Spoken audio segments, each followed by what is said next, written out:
च बहवः शूराः मदर्ते तप्तजीविताः नानाशस्त्रप्रहरणाः सर्वे ಯುದ್ಧವಿಶಾರದಾಃ. ಅಂದ್ರೆ ನನ್ನ ಸೇನೆಯಲ್ಲಿ ಇನ್ನೂ ಬಹಳ ಅನೇಕ ಶೂರರಿದ್ದಾರೆ.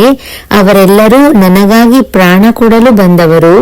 ಅವರಿಗೆ ಎಲ್ಲ ರೀತಿಯ ಅಸ್ತ್ರ ಶಸ್ತ್ರ ಉಪಯೋಗಿಸುವುದೂ ಕೂಡ ಗೊತ್ತು ಮತ್ತು ಸರ್ವ ರೀತಿಯ ಕಾಳಗದಲ್ಲಿ ಇವರೆಲ್ಲ ಪಳಗಿದವರು ಅಂತ ಹೇಳ್ತಾ ಇದ್ದಾನೆ. ದುರ್ಯೋಧನ ಒಳ್ಳೆಯ ಮಾತುಗಾರ.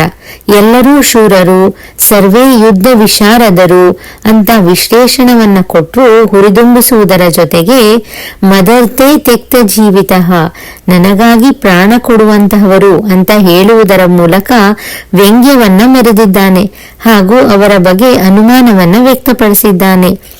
ದುರ್ಯೋಧನ ಛಲವಾದಿ. ಅವನು ಅಷ್ಟು ಸುಲಭವಾಗಿ ಸೋಲನ್ನು ಒಪ್ಪಿಕೊಳ್ಳುವಂತಹ ವ್ಯಕ್ತಿ ಅಲ್ಲವೇ ಅಲ್ಲ.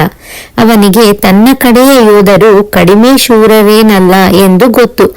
ಆದರೂ ಅವರು ಪಾಂಡವರ ಸರಿಸಮಾನವಾಗಿ ಹೋರಾಟ ಮಾಡುವವರೋ ಇಲ್ಲವೋ ಅನ್ನುವ ಆತಂಕ. ಅದಕ್ಕೆ ಒಮ್ಮೊಮ್ಮೆ ಆಶಾವಾದಿಯಾಗಿಯೂ ಮತ್ತೊಮ್ಮೆ ನಿರಾಶಾವಾದಿಯಾಗಿಯೂ ಮಾತಾಡ್ತಾ ಇದ್ದಾನೆ. ದುರ್ಯೋಧನ ಅವನ ಕಡೆ 11 ಅಕ್ಷೋಹಿಣಿ ಸೈನ್ಯವಿದ್ದರೂ 7 ಜನರ ಹೆಸರನ್ನ ಮಾತ್ರ ಹೇಳ್ತಾನೆ. ಪಾಂಡವರ ಕಡೆ 7 ಅಕ್ಷೋಹಿಣಿ ಸೈನ್ಯವಿದ್ದರೂ 18 ಜನರ ಹೆಸರನ್ನ ಹೇಳ್ತಾನೆ. ಪಾಂಡವರ ಸೈನ್ಯವನ್ನ ಮಹತೀಂ ಚಮೂಂ ಅಂತ ಬೇರೆ ಹೊಗಳ್ತಾನೆ.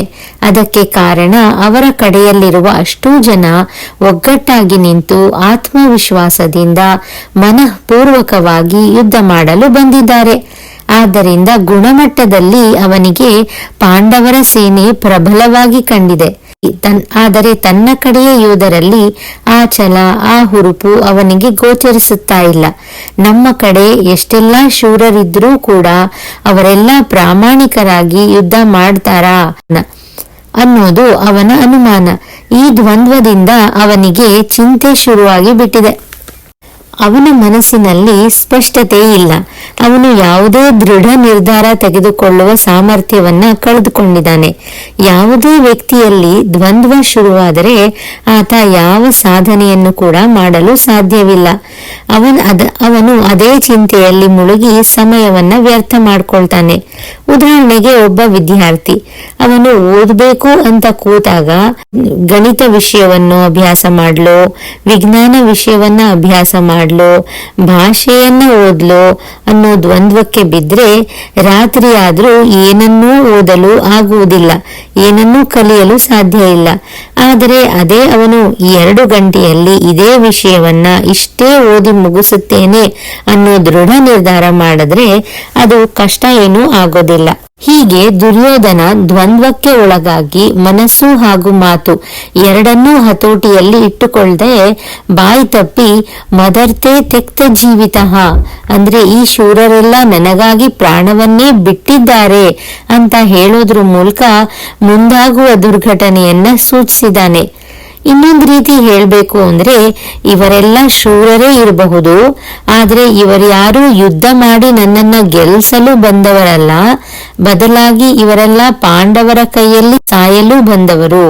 ಅಂದ್ರೆ ಇವರೆಲ್ಲ ಮನಸ್ಸಿನಲ್ಲಿ ಈಗಾಗ್ಲೇ ಸತ್ತೋಗಿದ್ದಾರೆ.